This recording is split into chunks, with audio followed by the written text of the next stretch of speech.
I've been convinced that a symptom of the Rona that is not listed on the CDC's website is gas, because I have so much of it. See, it's shit like that. That's when I'm like, you know what? Maybe I'm probably like, I think it's good that I'm in here by myself. Like, No, I'm glad I'm not locked in here with somebody else. I have crop dusted every space that I have walked in for the last week and a half. I'm going to get a shirt that says Fart Walker on the back so that people know to not come near me. I mean, that only contributes to social distancing. I think that's good. Totally. That's a great practice. I want that shirt for my pit bull. All right.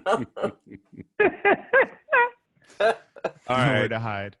All right, goddamn There's got to be something in there. There's something in there. Voices, the things they said. Voices, some from those dead. All the voices heard. Voices, things we say. Voices, they're in your head. All the voices heard. Hello, everyone. You've got Kempa. And Skylar. And Shannon. And Flo. Yeah, you got to just act like you're a host now, because I think you kind of are. It's too late now. If you've done 3 shows with us, I think that like contractually we own you for the show now. So yeah. Sorry.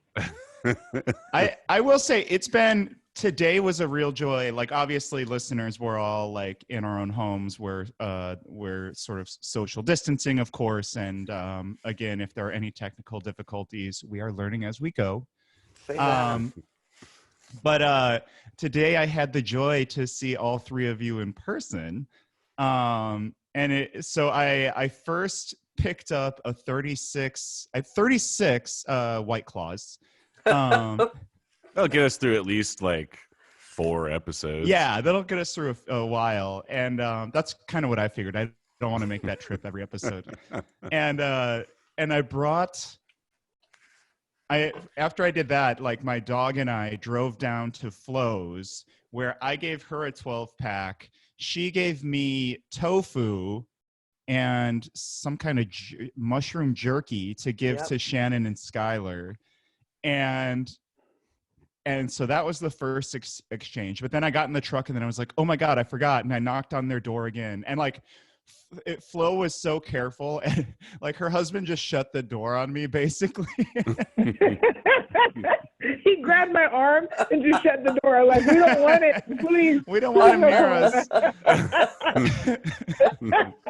But I had to ring the doorbell again because I forgot to ask her for toilet paper. I'm running out. And that, friends, is how the Hunger Games begin. We were now exchanging cloth for toilet paper. Yeah. The going exchange rate is a 12-pack. Is that what you gave me? For 5 rolls. A 12-pack for 5 rolls. That's the going exchange rate on the free market. Seems right. That seems right. Yeah. So then, after that, I dropped off the other claws with Shannon. And I made sure to like stand down on the stairs before they opened their door. And I was like trying to figure out whose mushroom jerky that was. And then I just like threw it to her. And then we did one last trip. We being me and my dog to Skylar's. But it was nice seeing you all in human form today. Yeah, man. Most definitely. I'm barely a human today. I've been. This is my first day actually since this whole thing started that I like just got up and was like, nah, I'm not doing shit. I'm gonna fucking turn my TV on and that's gonna be my day. I think I stopped by your place at like 4:30 and you were in a robe still. Oh yeah, man. Yeah. I'm about that unemployed life. My kind of day. Yep. Yeah, I stopped. I dropped eggs off to Skylar around 1:15 or so. And at that point, I had been working for a lot of hours and I could not get the eggs into his hands fast enough. because I Yeah. just wanted to go home. And I still had to go drop off eggs to Katie. So what was your in on eggs? Where were they? I had some leftovers that they're just way too many to use. Oh. So I had to get rid of them. Yeah, I had a friend drop off some eggs with me the other day because I couldn't find them anywhere on the grid. Yeah, that's I wild hear that things like Costco. that are disappearing. That's what it was, Costco. That's where he went. Yeah, I keep thinking that I'm gonna do it, and then something happens at work, so I don't do it. There's a number of cat arms under the door of where I am sitting to record. They're after you. Out of me. This is the next step of the corona apocalypse, is the zombie cats. Oh, great. First we trade White Claw for toilet paper, then the cats come for us. Mm-hmm. Right. It's the cat's time now. Well, I mean, that's been fun to see, like, sort of this, like, obviously there is some, I think it's sort of created by our own fears and stresses, but like scarcity of a few products and items. And it's been fun to watch people sort of work together to kind of help each other out with that. Yeah, and like just so willing to make time in their day to just like figure it out. I mean, Flo with no hesitation was like, yo, like I got a box of stuff coming. You want me to add some tofu? And then we're able to just like figure it out, right? Like that has been fun. Yeah. Yeah. I love this White Claw over ice vibe that Flo's got going on right now. Yeah, Flo did it right. I'm feeling underprepared watching Flo drink this White Claw. Totally just changed the game for all of us. Also, we knew this was going to happen when we invite Flo on. We're all going to realize that we just like we're not up to par. She's bringing like a taste of Bourbon Street to the pod, and I love it. We're all going to be so much more. With this glass. It looks like something that you'd be walking down Bourbon Street drinking. Yeah. I do like that. Like, we're going to keep trying to be more and more dignified now every episode. I'm going to have a monocle next week. I'm going to have a smoking jacket. Let's have a top hat. This is definitely an open container kind of glass. Like, Oh, yeah. you walk down the street with this one. Well, that's been a new thing. The bars are allowed to, or the restaurants, so if you serve food and you serve alcohol, you're allowed to serve your alcohol to go. And I tried that out yesterday. I went down to Tank House and they're serving some of the drinks from Jungle Bird, and I got a painkiller there. And they gave it to me like basically in like a food container. I just walked out with it in a food container and had to pour it out when I got home.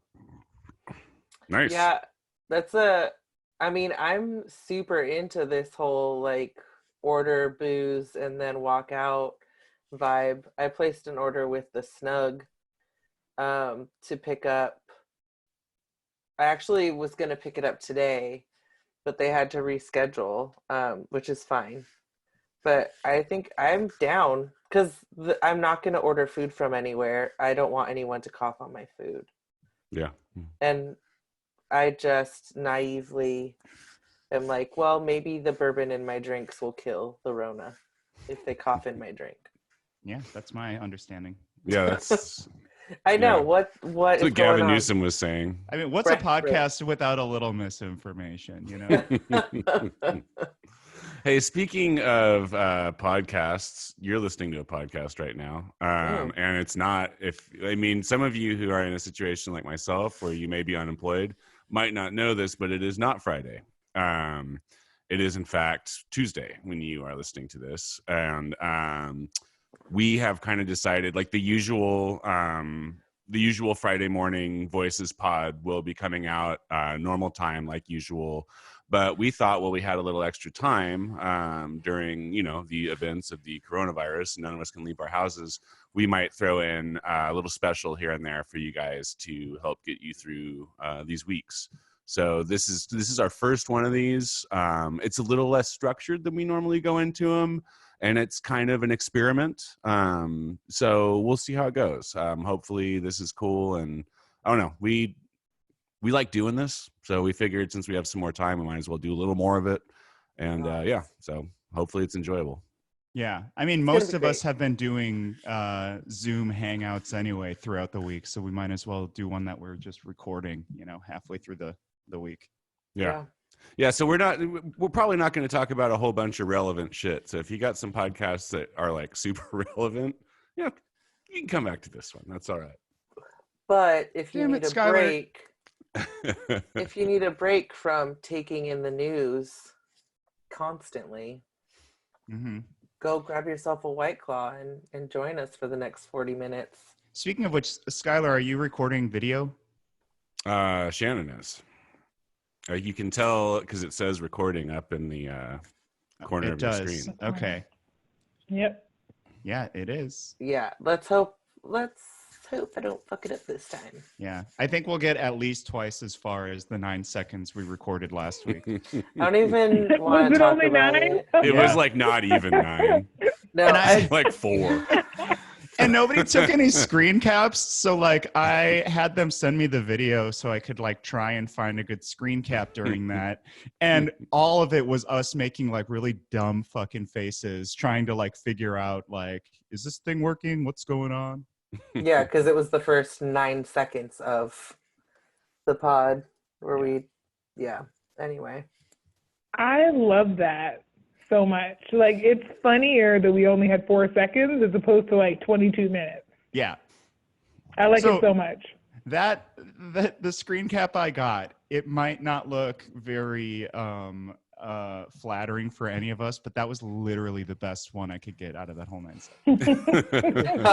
That's even funnier.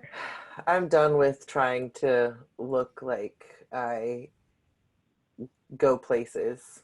It's too much work. Until you look great right now. Thank you.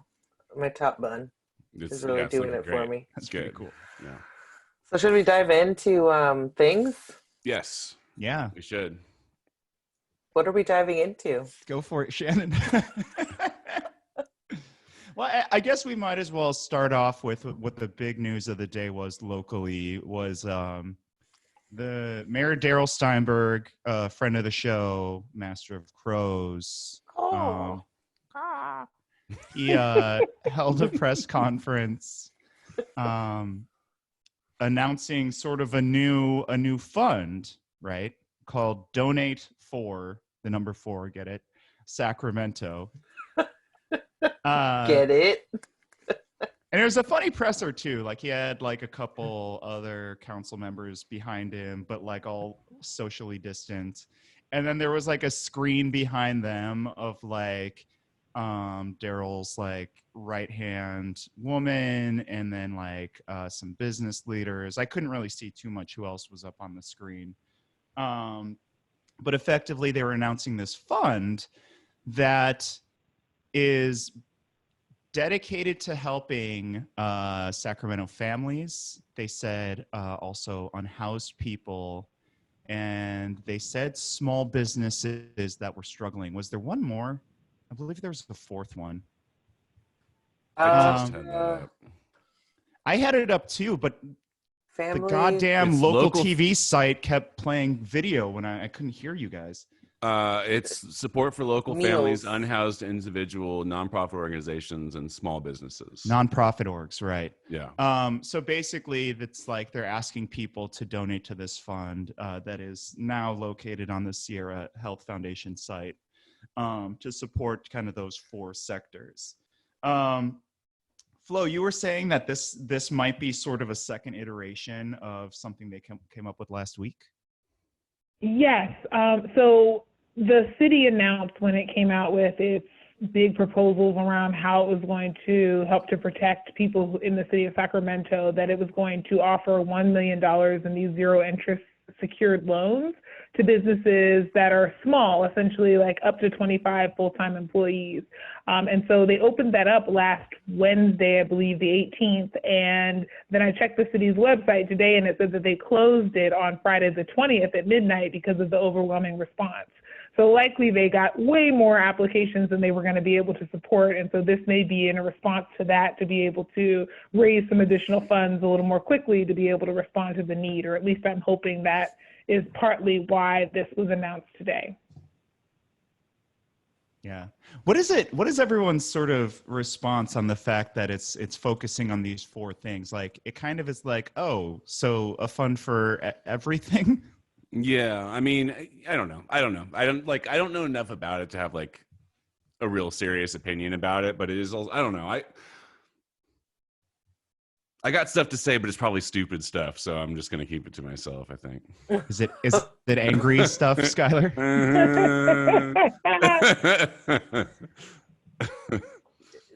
My assumption is that they are probably trying to, this sort of feels a little bit like unrestricted funds for a nonprofit, right? Those are the funds that come in and nobody has said to you what you can spend them on.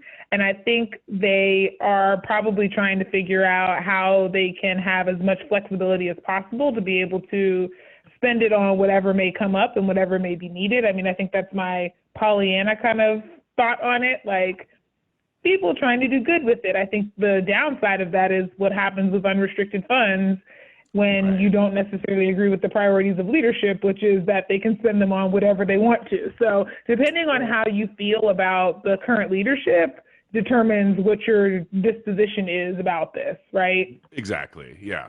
We were just talking about this a couple of weeks ago with the Measure U stuff. Like, it's kind of right. I'm skeptical about it for the exact same reasons, you know. Right. He mentioned Measure U today too, and he's like, we're likely not going to be able to allocate Measure U dollars to anything new in the near future. And it's like, well, motherfucker, maybe we could reallocate some of the money that we have, the extra $10 million that Darrell and City Council is giving to our police force that has really built a history and a reputation for harassing and harming underprivileged communities and people of color.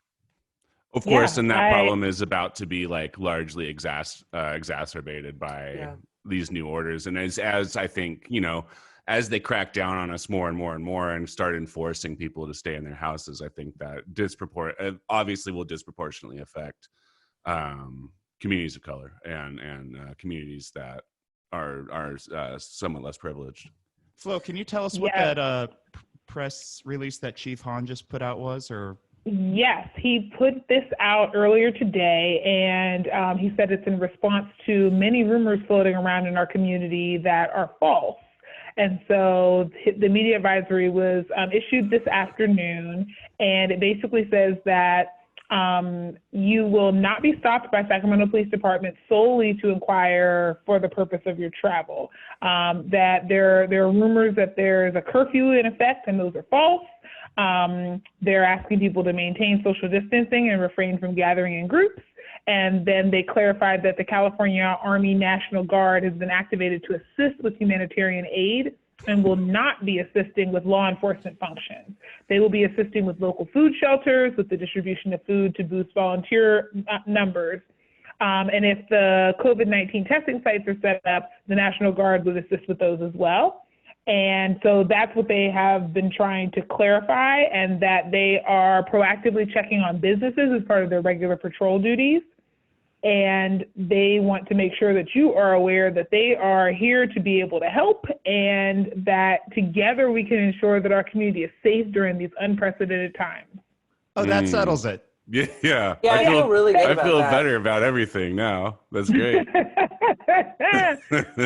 that is the message that Chief Hahn has given out today, to clarify people's misconceptions about what role they may be playing. But I think these fears were likely stoked because of the video that's been circulating over the weekend from the San Jose police chief, where he's basically going on about how education is about to end and enforcement begins soon, and he takes this wild west kind of approach to I am the law of this land, and then he starts reading down this list of businesses that he deems non-essential that are open. And he's like, why would that be open, and why would this be open? And it's really terrifying because he says at least once, I think 2 or 3 times, you know, we're going to be finished with education soon and we're starting in on enforcement. And I think that's always the concern, is that they're not the ones who are often set up to be able to do education. And that's honestly what's required now.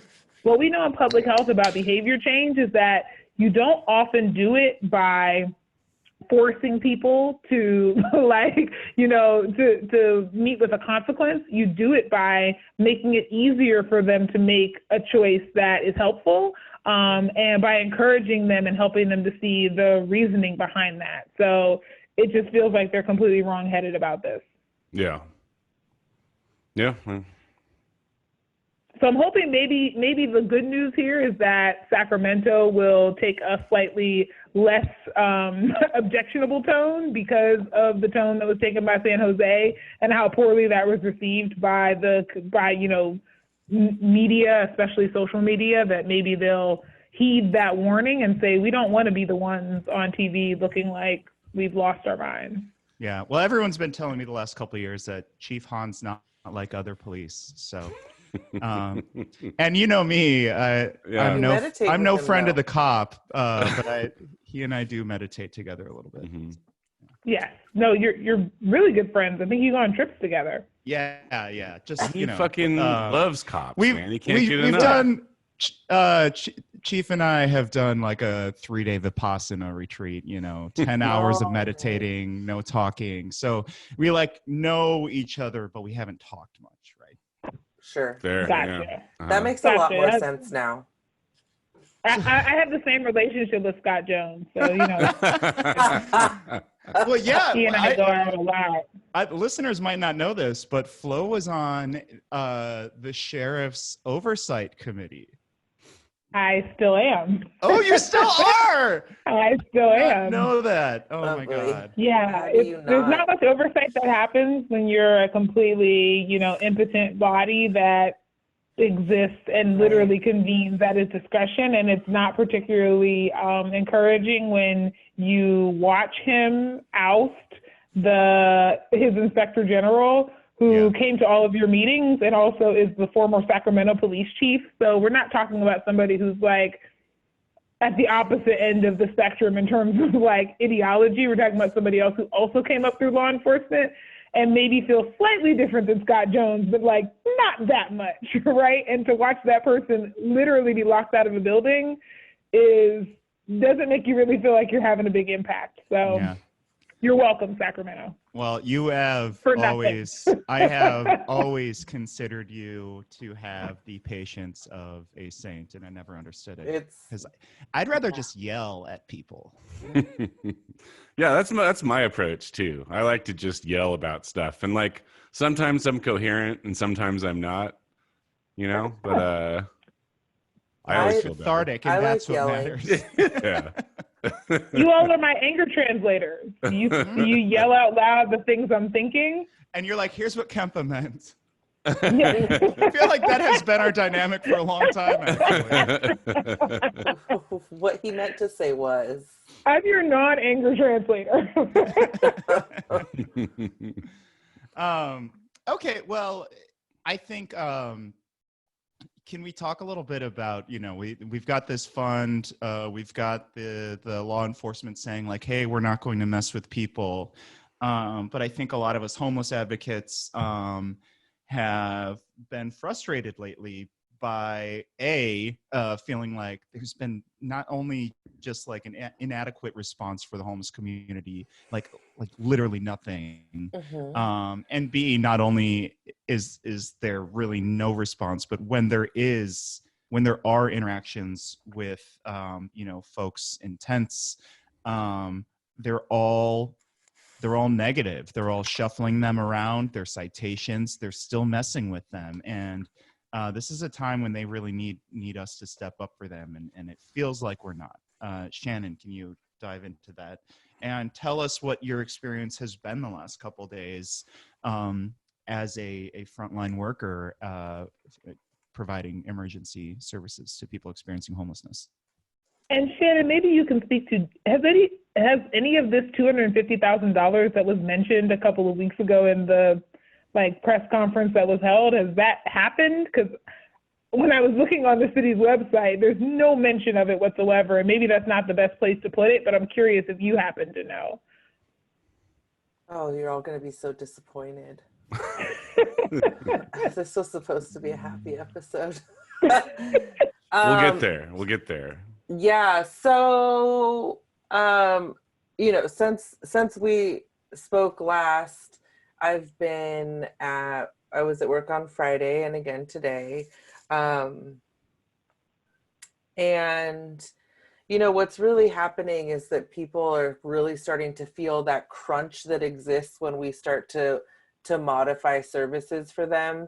Like, it doesn't matter how many times you say this is for your safety as well as mine. Like, there's just such a disconnect from this pandemic and from the crisis of homelessness, right? Like, you tell someone there's this really serious thing happening right now, but they're like also already living in a crisis. So they're just like, I don't even know how to understand that. Like, what could be worse? What could be more dangerous than living every day in a traumatic environment?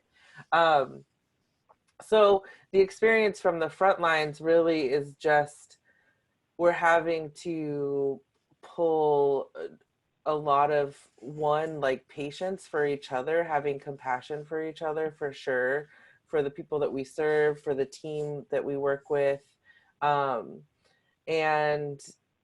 it's also just like really laced with disappointment because our local government just isn't showing up. And they have those promises, right? That promise of the $250,000 and the empty beds and the trailers and all of this. And we know now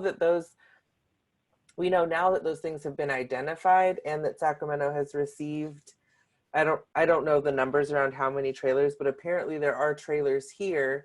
The issue is that you have people who are working on implementing these plans that are so far removed from the frontline work, from that like day to day, that it's taking just forever for us to hear any good news on this. Yeah. Which is, it's incredibly frustrating. But while we are exhausted showing up to work every day, and our guests are too, like, I find myself often giving voice to my frustrations more than I generally would in terms of doing this work. And I want to make sure that while I say that we are exhausted as frontline workers, we know that the experience of the folks living outside is so much more. And like, I do get to come home every night, and so that I do get a reprieve. But the good thing that we are seeing coming out of this crisis is that people are feeling like they can help. Like, now they have time to help, right? People who would otherwise stay busy with work, or like their after work happy hours and clubs and gyms and whatever, folks are really coming together around showing up for folks experiencing homelessness. And that looks like Amazon wish list purchasing, and like getting on Zoom calls and talking about how to organize and send letters to our electeds. And it's coming up in a lot of creative ways that folks are figuring out a way to support. I have had so many people reach out to me, and I've never been thanked more for the work that I do.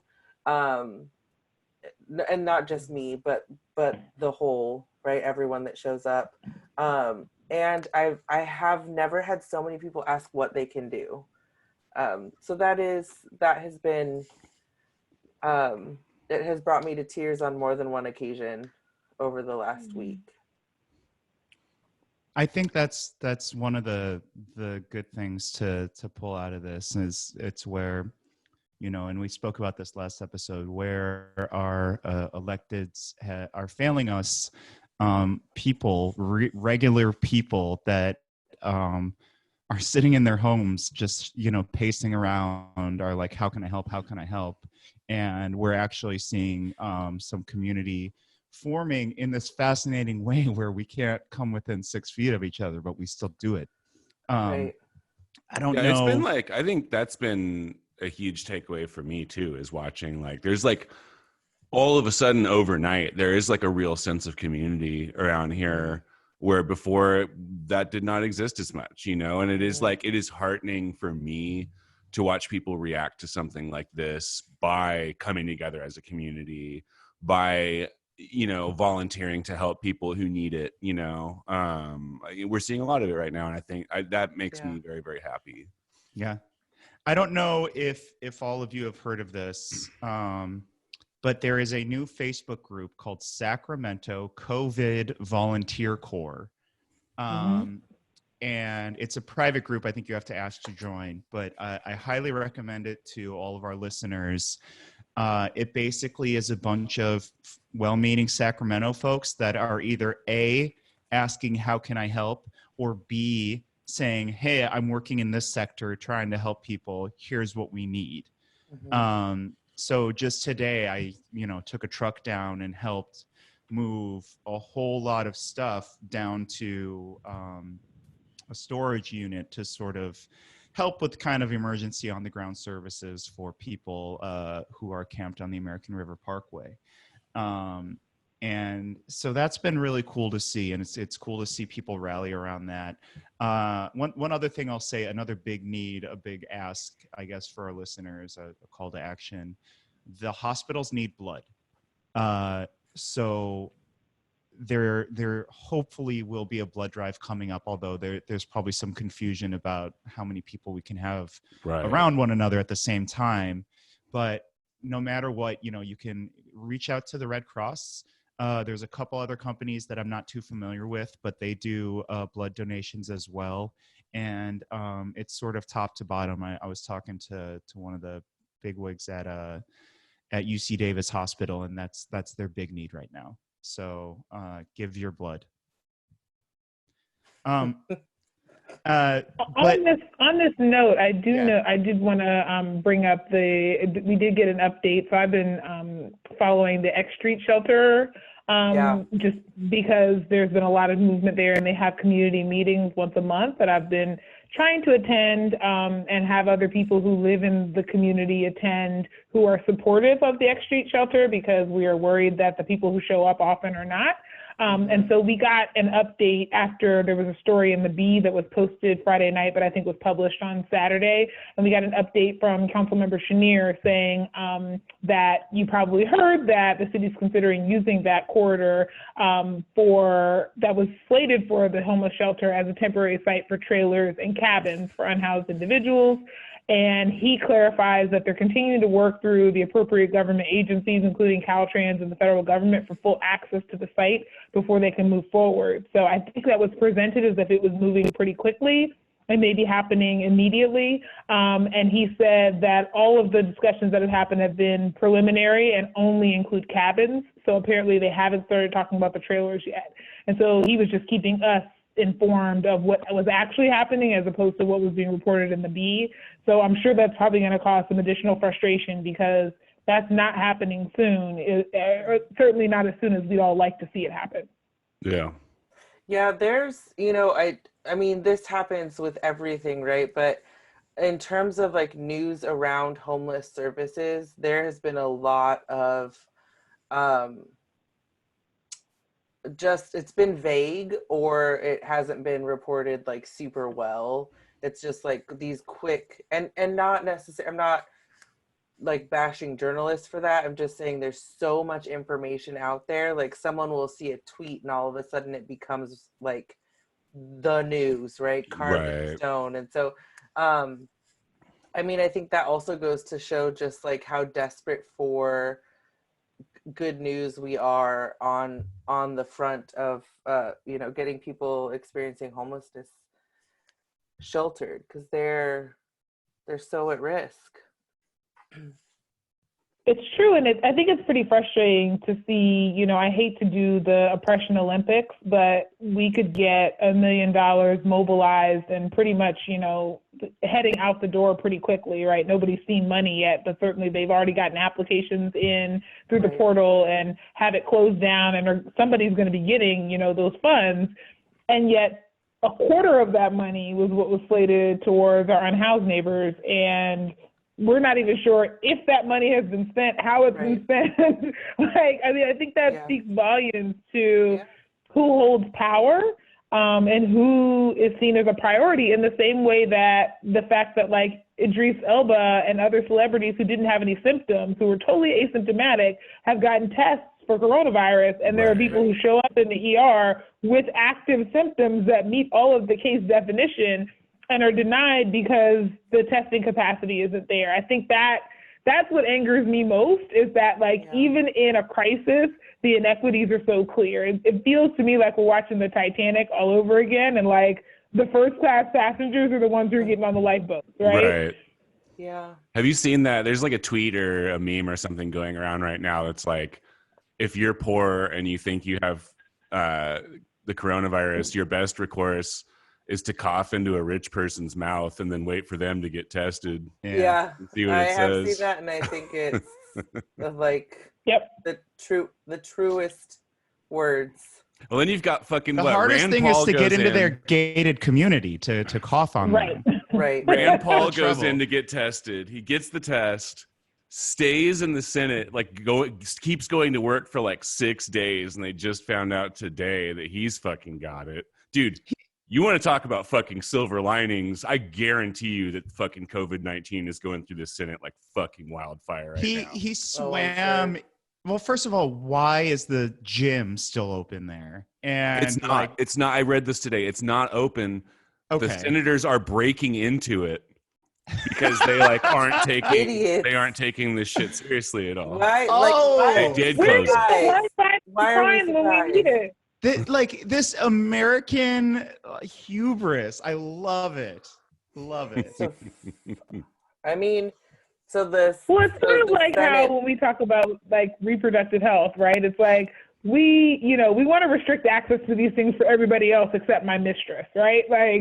She's getting a private, clinician who's going to give her whatever services she needs. But the rest of you better figure it out. There's always this disconnect between what we want for ourselves and what we think should be broadly available. Yeah. Speaking of Rand Paul, I read this thing today. Did you know, so Rand Paul is actually at extra risk for something like this that attacks your lungs, because remember a couple years ago when Rand Paul's neighbor kicked his ass in his front yard for dumping his lawn clippings in his neighbor's yard or something, which is it's the most Kentucky thing of all time. But his neighbor, I thought that maybe this neighbor just kind of knocked him down or whatever. I guess his neighbor really kicked the shit out of him, and it fucked up one of his lungs. They had to operate on one of his lungs after that beating that he took for dumping his grass clippings in his fucking neighbor's yard. So he's kind of extra fucked for it. Or at least he's extra vulnerable to it. And that's over half, I believe, of our senators are over 60. Yep. And Mitt Romney's in isolation right now. His wife is immunocompromised. This is this is stuff that can really, really touch them. And I really hope they start taking this seriously. And I really hope, I'm going to get more of these, "Oh, Dave, you sweet summer child" tweets. But I really hope they start fucking moving on this for the lower classes. I'm not holding my breath on that shit. Did you see fucking? You gotta say it. Yeah, I know. We'll see how it goes. I mean, I don't know. Like I said, man, one of the things that has been really heartening for me to see is, in spite of all of the fucking bullshit that's happening in Washington DC right now over this, which is an insufferable amount of bullshit. I've sort of started to tune it out a little bit because I can't handle it. It makes me super mad to think about it. But watching all of us like watching everybody, like Americans kind of have this collective experience of like, oh, like I live in a society and I should care. Like it's in my interest to care about my neighbors doing well or whatever. Like that, I feel like that sort of thought is really like, it's kind of catching on right now, you know, with people who normally don't give a shit. The whole rugged individualism thing is, you know, nobody like it's been laid apparent that that's complete garbage, and that like honestly the only people who are expected to adhere to that are poor and working class people. You know, we don't like, nobody's fucking, you know, the fucking these like multi-billion-dollar businesses have a bad week and then we have to give them billions of dollars out of taxpayer money to like help them going. Where's your fucking 3-month savings, dog? Like, like how, like, come on, fucking Delta Airlines. Like, where's you guys have a bad week and we got to fucking pay for it, but we got nothing for like the people who actually live here and like pay the taxes like that. Can't help those guys out, right? And that is becoming super apparent, I think, even to people who generally typically don't give a shit. There's a huge seismic shift. It's a huge seismic shift coming. It's wild to watch. Like we go from UBI, or the idea of the government just cutting people checks, being this like crazy ass socialist utopia. Fucking fast forward a couple of months, and like the GOP is entertaining it. You know, Right. I don't know. Sort of. Yeah, I mean, yeah, obviously, yeah, there's a bunch of bullshit baked into it, but this is the GOP we're talking about here, right? Just the fact that they're like, even like writing on like a little bit for us onto their shit, like just throw, you know, more and more money at people who are already wealthy. I mean, that's a sign of progress, I guess, right? I don't know. I mean, I definitely, like, I know that none of that is perfect, but I do agree, Skylar, that there is a sign of progress, however small and frustrating. Like, shit is getting, I mean, it's all fucking turned upside down. Right. But, you know, and we were talking about this last week, like there are things that weren't possible are suddenly possible. Right. Yeah. And we knew they were possible, but when we would say it, then our politicians were like, I'm sorry, that's impossible. And it was because the interest of capital said it was impossible, and the interests of capital pay for their campaigns. Right. Yep. Now we're in this position where like Americans need to eat no matter what. But in order for us not to lose 1.5 million of our population, we have to stay indoors. Right. And so they're like, man, do we really have to give them like stuff for them to sustain themselves? And we're still, you do, but we're still seeing fuckery where first they're going to the Wall Street folks and giving them $1.5 trillion. No questions asked. Then they're going to the homeowners and they're like, okay, well, you don't have to pay your mortgages. No questions asked. But they're not going to us. They're not going to lower class people and saying like, okay, A, here's $2,000 a month. B, you don't have to pay your rent until this is over. And like, not only you don't have to, like, you get to push back your rent. No, there is no rent. Rent doesn't exist right now. Right.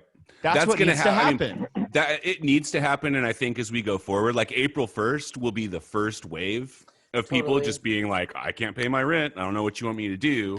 Right. And I think by the time we get to like May or even June, that problem is out of control. Like it will not be feasible to do anything but either pay people a bunch of money per month or forgive rents, or a combination of the two of them. Yeah. You know, but can I mention that, and Shannon, this was actually in response to something I think you had tweeted the other day. I am starting a project where I'm forming a spreadsheet, a little database, just a little fun project, you know, because I did tweet. We don't have anything else to do, but I'm going to compile a list of all the vacant spaces, housing spaces in the Sacramento region. Yeah. And I want the people in Sacramento to see it and to think about it and to love to think about it and love to think about what they can do about that. I would love to distribute that list to people in places for them to think about. Just so that they can think about it. I mean, I really like you. We have so much extra time So yeah, exactly. So people need activities. Totally. And if anybody wants to reach out, I'm Kempa at voicesrivercity.com. If you want to be a part of this project, if you're really good at, like, sleuthing things out like this, or you just really love a good spreadsheet or a Google map, give me a call and let's work together on this, because I think this could be a really interesting just exercise. It's a fantastic project. I love this. I love to think about it. I'm thinking about it right now.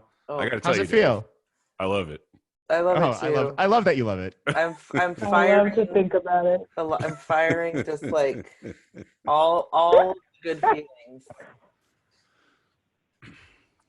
Well, just as like a side note here, another thing that is funny, or like another thing that has just been completely blown out by the last 2 weeks, is, remember when, like, I mean, like, I've been kind of like trying to sort of advocate for like a UBI or like something along those lines for a while. I think I find that topic fascinating, and I think that, like, well, I didn't agree with Andrew Yang's version of it. I think he's onto something, that if you factor in automation like UBI, we have to at least consider something along those lines at some point. And one of the main arguments against it that I've always thought was stupid, and now we can prove that it's stupid and it doesn't make any sense, is the thing where people are like, well, if you just give people money for no reason, they'll just smoke weed in their apartments and play Xbox all day and nobody will ever do anything. It's like, dude, Why is that a problem? Like, that sounds great. for Right, one, who gives a shit? But for two, Exactly. look at everybody who's been stuck inside their house. People are climbing the fucking walls. People are volunteering for stuff. People are looking for ways to like improve their community. People are like working on projects, like getting a bunch of art shit done. Like, that is human nature. Human nature is not to just be like, cool, I got my like roof over my head and food in my belly, so I'm just going to lay down all day. Like, people aren't, that's never how it was ever going to work. And now we know for sure that that's not how people respond to having their needs met, and having free time. But that's also capitalistic in nature, right? The idea that in order to be able to be worthwhile human beings, we have to be out making money and out doing something productive is also like killing us in a way. Like, the idea that we can't rest, that there's always something that we have to do, and that we're not worth it if we don't. Like, why? Like, I mean, I know it's intended to be like inflammatory to say people are just gonna like smoke weed and stay home all day, but like, so what? Like, maybe some people will do that, and maybe their mental health will be improved by not having to constantly think about how they're gonna feed and clothe themselves, and they can just take a moment to breathe. Like, would that be so terrible if we all could just have a moment of peace? Yeah. Right. Yeah, I mean, I didn't mean to like vilify like people who might want to like relax or whatever. I just think it's interesting to watch people be like, okay, cool, I'm good. What do I do? Yeah, and I knew that's how people would there.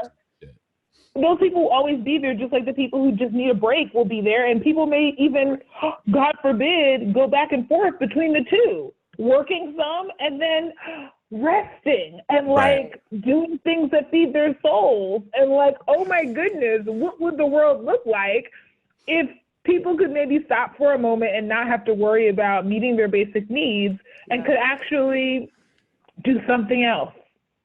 Yeah. I think the other part of this is that the other part of this that I have been thinking about a lot is that we're talking about people meeting their basic needs and then what, like, but something that I have been really impressed with is this like turn back toward community, that people like, so people's basic needs need to be met, but right now, because of the space that we find ourselves in, we are so willing to help each other meet our basic needs. Like, I'm finding even like in the workplace, the folks that we serve, it's like, I ran out of, today it was like, I didn't have any more little bottles of hand sanitizer. I'm going to get more tomorrow. Like, that was it. And there was a guest who got the last bottle of hand sanitizer, and she's like, here, I'll give you some. Like, do you have something I can put this in? And and that is, I think that is an observation of what happens, what I know to be true, having like been raised in a community that was like an inner city community where there's a lot of poverty, that poor people want to help each other, right? Like you want to build that community, support one another, make sure that your needs are met. And this is like it's a huge silver lining that comes out of this huge fucking steaming pile of shit, is that people are really interested in making sure that each other are okay. I mean, I had conversations with I've lived in this house for a year and a half, never spoken to my neighbor, and all of a sudden, like, they're coming, 10 feet away from me and just like, how's it going? Do you need anything?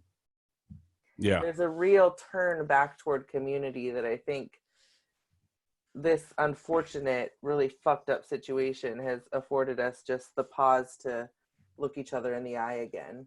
I hope that sticks around, man. I think Yeah. it will. I like part of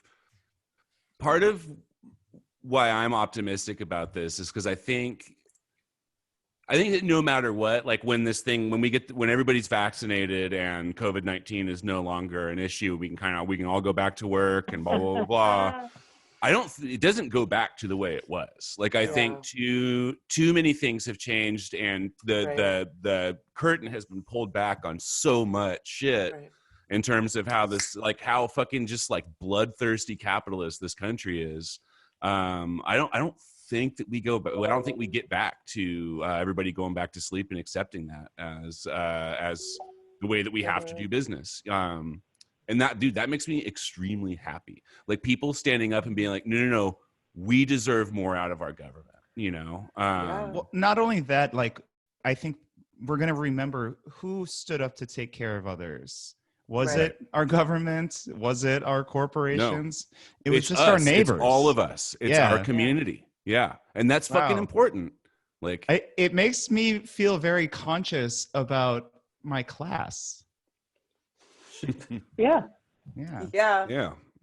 definitely. Interesting. It has been, I will say this. Yeah. I mean, to kind of sum it up, this whole experience has been great in terms of solidarity. I think like I'm really seeing a lot of people who like on social media who typically do not give a fuck about stuff are kind of being low grade radicalized right now. And I'm fucking here for it. I'm all about it. To see it. Should we mention that, like, I mean, it's going to be this week is going to be a rough week here in the U.S. I think the numbers are going to get a little scary, and it's go time. Like, everyone needs to stay at home. Yeah. And I think the numbers that we're seeing in Italy are sort of reflecting exactly what a worst case scenario is for us. And now Spain is getting there too. They're at a 6.6%. Death rate, and their hospital beds are really at their limit. I mean, again, we could talk about some of the silver linings there, right? The Cubans flying out to Italy to help. In China, it seems like they feel that they've got a lid on this, and now they're offering help abroad. Flo, can you talk a little bit about kind of the picture for us in the U.S. with this virus? Sure. So the one thing we've always talked about is how testing capacity really kind of impacts our capture of who has it and how far it's spreading. And so we do recognize that we've always been underestimating the number of people who have it, and that will continue to be the case. I mean, we get better projections the more people who are tested, because then we kind of get a sense of who has it and who does it and how many people, have symptoms and don't. But likely, as our testing capacity is ramped up each week, we are going to detect more cases. So we're hoping that we're going to reach an inflection point sometime in the next couple of weeks, especially in places where we've kind of been slowing down the movement of people.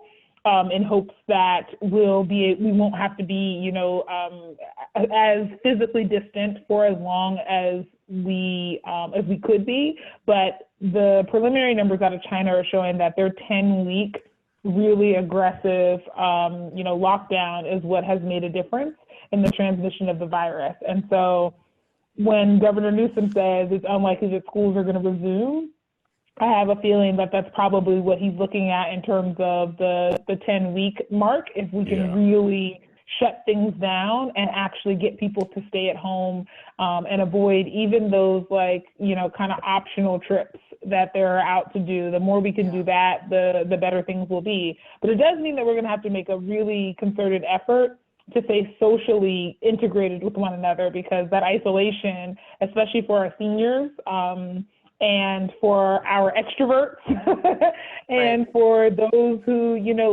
whose mental health may have already been fragile before this started, that can be really challenging. I've had several friends who, already suffered from anxiety, who are now kind of going into a tailspin because of the nonstop coverage of this. And I've said to a few of them, you already know everything you need to know about this. You need to take a social media diet and come back in a week or two, because the nonstop coverage is making you feel more fearful. And human beings don't operate well when we're scared. That's not the time that we do our best thinking. And we also crave safety in the same way that we crave water and air and food and all of our other basic necessities. And so the less safe we feel, the more it impacts us, even if sometimes we're not aware of it. And so I think we're all just going to have to be very mindful of what we're consuming, not just food, but also what we're consuming in terms of our intake of media and other messages. Yeah. I mean, maybe now's a good point for us to sort of, feel free to talk a little bit about our own experiences. All three of you know what I went through this last week. I'm first of all a very social person, and so that's been very very weird for me. Not being able to be around people, not being able to hug people, that's a part of my day. So that's been weird. And then also, there've just been stressors in my family and kind of the classic things we've talked about, just some folks that just aren't taking it as seriously as others. And then it's just it endangers other folks. And it's but you can only control what you can control. And then on top of that, every day I'm a journalist, so I'm going to be on Twitter. I'm going to be on the Johns Hopkins tracker website. And it just, it can kind of wear on you. And I guess this was 2 days ago that I went for a run. I was feeling pretty fine during that. And then after the run, I felt some tightness in my chest. And I was having a little bit of weirdness trying to breathe. And I'm like, yes, I've been monitoring my symptoms, any symptoms over the last couple of weeks because I've been traveling so much. But also I'm trying not to psych myself out. So I'm like, okay, whatever. And then I go home, I get some stuff together, and then I go out to get some, cleaning agents and a couple other things. And I'm at the store, or I'm walking to the store, and it's getting worse and worse. And I think I'm getting kind of concerned about my breathing. And at the store, I almost passed out. I had to just leave. I couldn't buy anything. And on my way home, it's so bad that I just have to lay in a park. And I can't make my way home, and I don't know what to do. And I literally thought that it was go time with the Rona for me. I'm like, this is that's the one, I got that Rona. I got a real bad case. That's it. Yeah. And it's that's the symptom when they're like, go to a hospital immediately. So I had to call somebody to pick me up, and they drove me to the ER, and we're talking through it. And at the ER, when I'm handing them my keys to go get my dog, it weirdly starts to subside. By the way, the ERs are locked down with security, you can't go in or out. But it started to sort of subside. And then this person goes to me, are you sure this isn't an anxiety attack? And I'm like, well, I don't know. I've never had anything like that. And then they described it. I'm like, oh shit, that might be what this is. So I had a full-on fucking anxiety attack thinking that I was dying of coronavirus. Mm-hmm. And I go home, I got a Xanax, and I was able to I just ate a bunch of food and passed out for 3 hours. But this has had a very weird toll on me. And I'm somebody who I think can deal with a lot of shit, but I don't know what it was. I think it was an amalgam of things, but it just sort of, it got to me in a way that I didn't even see it coming. Yeah. Sure. Yeah. So how's your experience been, everyone? I honestly feel bad about how like smooth my experience has been. Good. I'm not like, so I am, even under the best of times, I am somewhat of a cynic and a pessimist. I am somebody who is not comfortable having my shit up in the air. Like I need to know, where my money's going to be, how I'm going to, like, how I'm going to pay my rent this month, how I'm going to, get food and blah, blah, blah, blah, in order for me to like be able to relax. And for whatever reason, wait, hang on. Okay, there I am. Sorry. I saw that too.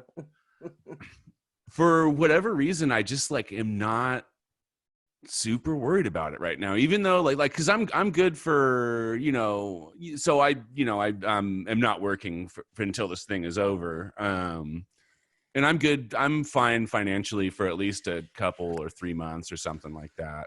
Don't know what's going to happen after that, so we'll see. Can you teach the airlines how to be good for 3 months like you are? Yeah, exactly. Thank you. I should offer webinars for airlines. Offer a class to Princess Cruises about how to keep Exactly. the But it's been like, I don't know, for me, it's been like this opportunity to like go, I got back into running, and I like, I have I love to make music, and I, love to work on projects like that. And I've been doing a ton of it. And like, I don't know, like for me, like obviously if I could like snap my fingers and just have this thing not have happened and still be working right now, I would snap my fingers and do it for sure. Without question. But I honestly I don't know when the last time I went this long without working was, and kind of like it. Like I'm kind of okay not having to spend all my time there. I hope that's not why I was anxious. I'm loving being alone and like chilling with my dog and stuff and reading. I'm just scared we're gonna lose 1.5 million Americans. Yeah. Well, it's gonna get. I think it's gonna get really bad before it gets better. Yeah.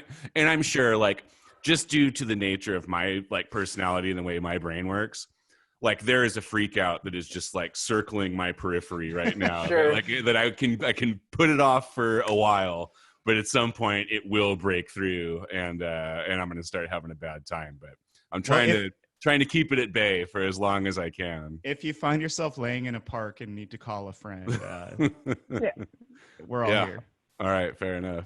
But I do want us, for the people who are freaking out similarly about 1.5 million Americans and like losing so many people around the world, I do want to remind us that this is not one of those things that's outside of our control. Like, I know it's sometimes easy to feel when we're voting and when we're, trying to make a difference in the world and when we're trying to support organizations, but like my little $5 is not going to save the planet. And my little vote is not going to change the world. But this is one of those situations where your day-to-day choices could impact tens of thousands of people who get sick. And so we can't understate that. This is not one of, like, think about this as like not a local election, but like who's running for your class president. And there are 100 people in your class. Every vote really matters in a different way if there are 3 people running for class president than if you're running for president of the United States, right? And so our decisions have consequences, and I think that's the part that's kind of hard for people to capture, because so often they feel like my little action doesn't matter, even though it often does, but it has to add up to do that, and in this case it doesn't. Mm-hmm. Yeah, people feeling like their actions don't matter is like a thing that gets beaten into us as Americans, I think, from an early age. And it's fucking not true.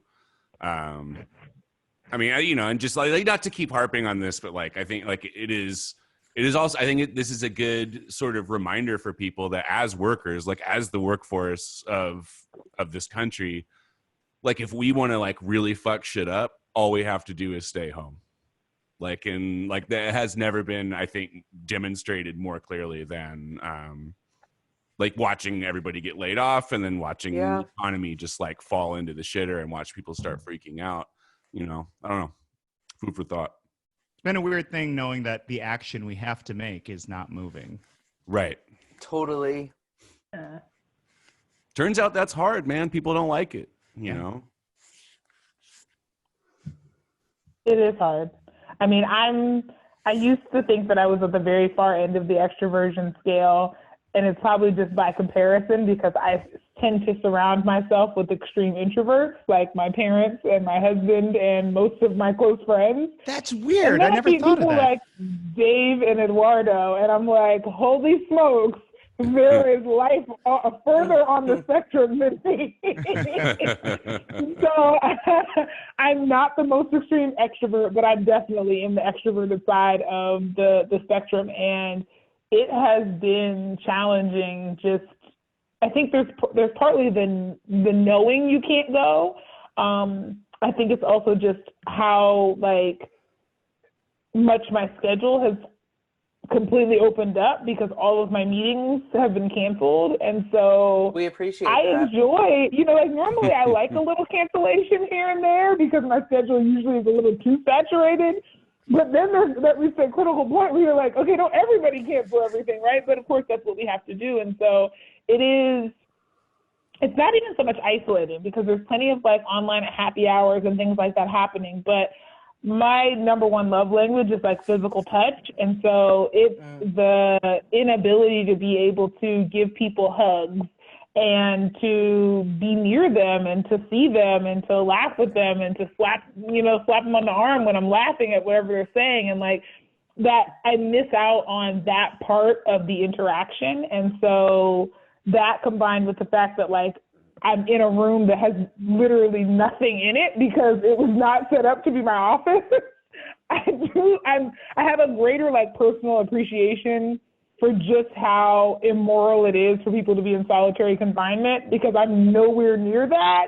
And I definitely feel like if I spend too many hours in this room with bare walls and nothing in it, that I will begin to like mentally decompensate. Yeah, that room is hilariously not you. So you had At all. You and Tareen had your anniversary just the other day. What was We that did. like? Our What was wedding that in the anniversary was on Friday. The time Congratulations. of the pandemic. Thank you. Happy Yeah, I mean, anniversary. so the story is we were supposed to be in Mexico, celebrating our wedding anniversary and also officiating my college roommate's wedding on our anniversary. So that was really a bummer to not be able to go. And then to not even be able to, like, it's one thing when your trip gets canceled, it's another thing when your trip gets canceled and you also can't go to a restaurant or can't go out and like do something really fun and enjoyable for your anniversary. And then, we were both, it was the very first day after the orders came in for like, this could be enforced by law. And so we were both just kind of like, the last thing we want to do is like end up with a tussle with law enforcement on our anniversary. So we just decided to stay in the house. And we ordered some pizza from Roma's and we drank a lot of Prosecco and just kind of hung out and watched, watched Netflix. And then Saturday, we actually decided we were going to go outside. And so we did a lot of gardening, mowed the lawn, planted some flowers, just kind of like tried to spend as much time of that day outside because we had been inside so much the day before. And so it was nice to be around each other, and especially because he lived in Illinois for the 18 months leading up to January. So there is kind of a blessing, at least for us, in this extended time we're getting to spend near each other. But also we're the type of people who would be out and about doing things and we can't. So I think we're both feeling that loss, even though he's on the introverted side of the spectrum. Well, from what I hear from him, he's an extrovert now, and he's also that's basically the mayor of Illinois. So that's correct. Those are the delusions that exist in his head. He's decided he's an extrovert now, and he goes super hard with it. From Moline to Prairie City, everyone knows Tareen.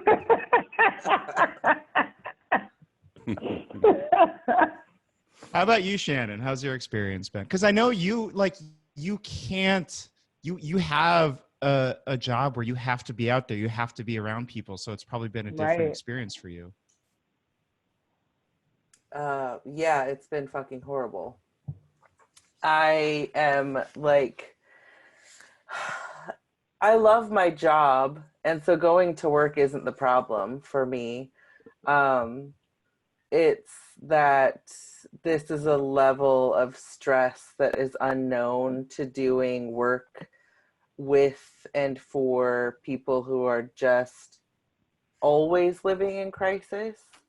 Um, so, I've had to, this is an experience that is stretching me as a manager. I'm a director of a program, and suddenly um, I'm learning things about myself that I didn't know before, and some of those things are not awesome. And my schedule just looks so different than it used to. Yeah. I find myself working, like 14-hour days, and in between there I'm doing my life, but I can't even figure out like what part was my life and what part was work, like everything is just so kind of crushed together. So I don't know, I really waffle between being like generally okay and just feeling so overwhelmed, that I have had some panic attacks. Yeah, I think for me, one silver lining is that I do come home every day, and my spouse Nate is here because he can't go to work. So he's here, and we get so much more time together than we used to. We used to just get one day off. And now we have a lot of days off together. But the difference is that I find myself in this like high stress space where I'm like, my time is really cramped. And like today, for example, I've been going since 4:30, and it's still going, right? And I stopped to have dinner with him. So I'm looking forward to tomorrow when my day looks a little bit different. Yeah, so summary is I'm not great, but I'm not terrible. And I am incredibly grateful for the people in my life that check in often, ask what I need, allow space for me to say I have no fucking clue, but I'll tell you when I do. I've got people who will text me and ask, like at work, people will just like bring me a cup of coffee out of nowhere. And those are those moments where I'm just like, God, people are great. Like, I honestly have new eyes to see things. And that I wish that I had this lens under different circumstances. Yeah. Which is like, I posted today on my social media that so I work alongside all women. We're women supporting women at work, and half of them are gone as a result of they have to stay home as a result of what's going on with the Rona.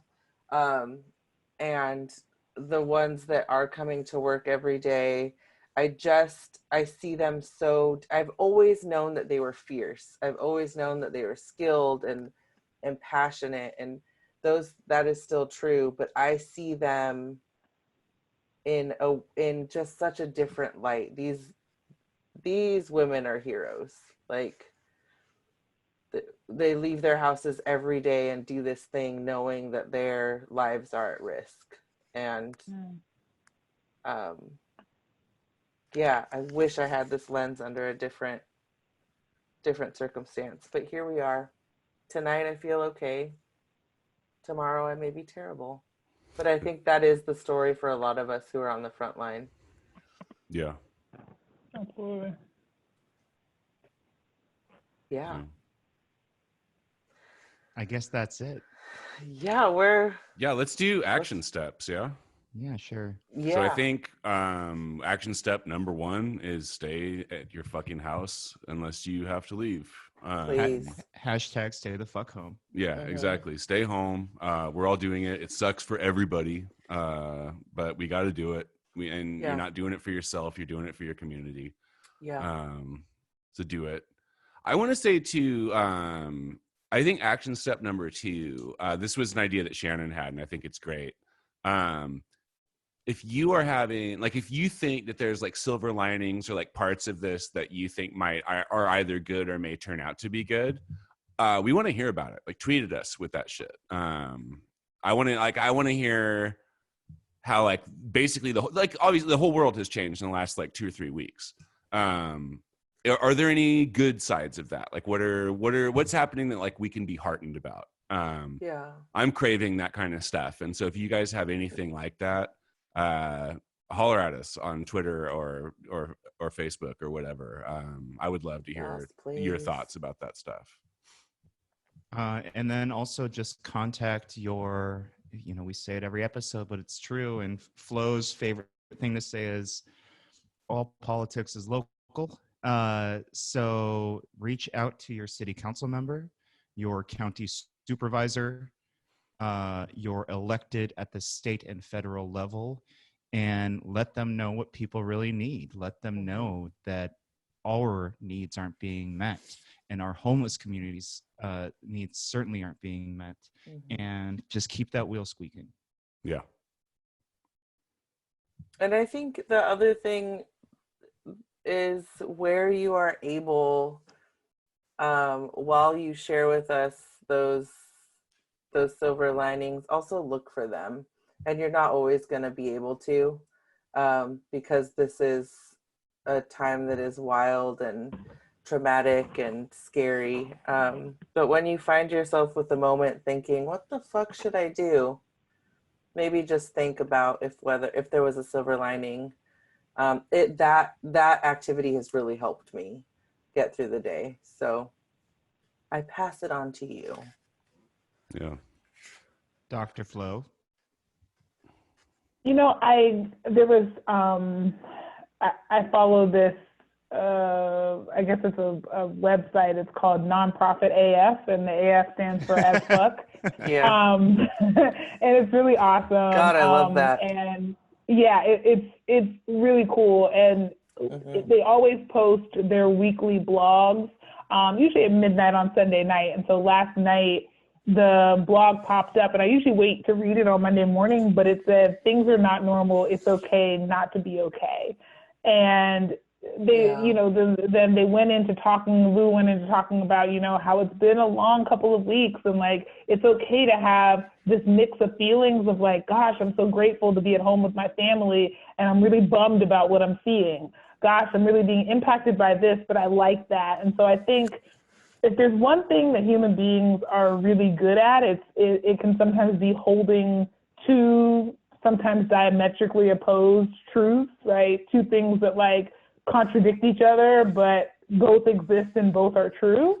And I think it's okay to be wildly happy about this opportunity that maybe you haven't had before. If you're at home with your kids and you feel like they were total like tiny humans and strangers that you've never seen, and that you're just passing in the night with, that it's okay to be happy to be at home with them, and also, to feel a sense of sadness that, the world is going through this, or that people are sick, and that's what it took to be at home with your kids. It's okay to feel a sense of loss that your child, who is a senior in high school, maybe doesn't get to go to prom and doesn't get to, experience some of the things, their senior year of sports, right? And all of those things. It's okay to be sad about that, and also recognize that you have a lot of privilege to even have that be one of your concerns, because your basic needs are met, right? It's okay to feel what you're feeling right now. And I think we all just kind of need to be reminded that things aren't normal. It's okay not to be okay. And it's okay to find moments of joy while also being honest about the moments that are not particularly joyful.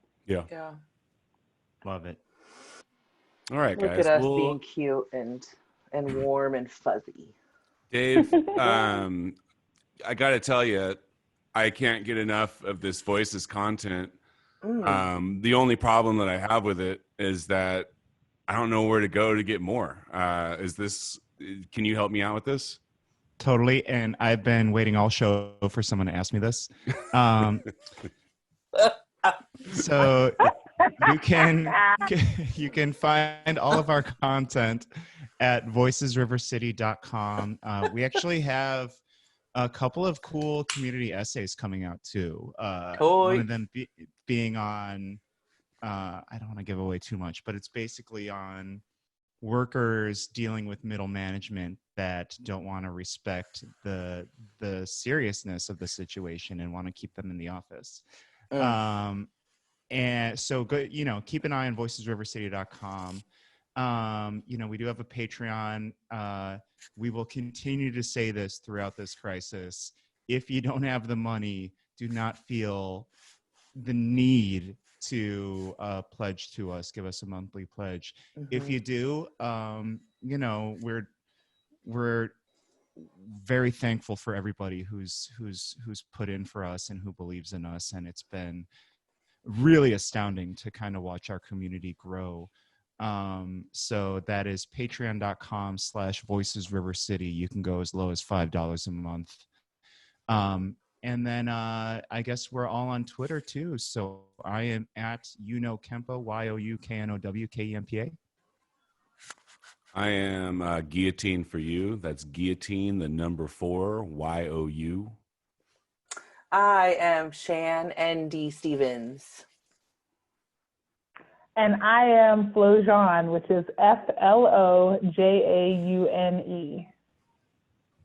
And if you are following on Twitter, I posted our Rona list on Spotify, which is 5 hours plus of music, all with themes related to this outbreak and this pandemic. And they're pretty funny because you could probably listen and play a game of like, why was this song added? But my favorite add to the list was Rump Shaker, because all I want to do is zoom, zoom, zoom, zoom. And I love it.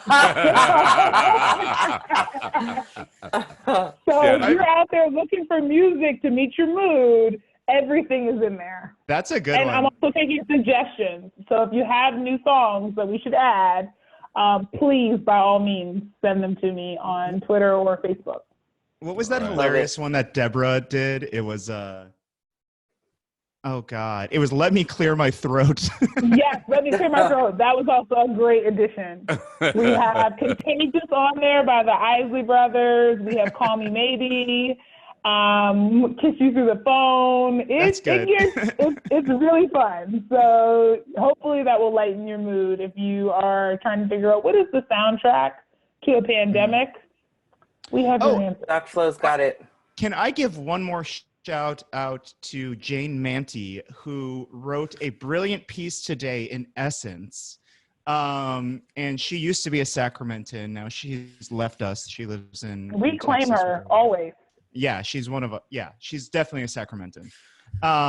She wrote a brilliant piece, a human piece, giving the argument for why we need to decarcerate during the time of COVID-19. And it's really good, and I will be sharing that as well. So, thank you, Jane. Thank you, everyone in Sacramento, for what you're doing right now. I mean, it's been a real light in all the darkness to kind of watch people come together on this. And agreed. Thank all of you for, accepting my White Claws into your house. Cheers. Yeah, cheers. All right. Salud. Thank you, everybody. Thanks for listening. Guys. We'll see you on Friday as well. Yeah. Thank everybody. Stay fucking healthy. Stay fucking sane. Stay fucking home. Buckle in, because we're going to be doing this for a little while. And we'll see you guys on Friday. Yeah. Yes, see you Friday. And thank you, Dean and Be Brave Bold Robot, for your lovely music. Yes. All right. We'll see you guys Friday. Bye.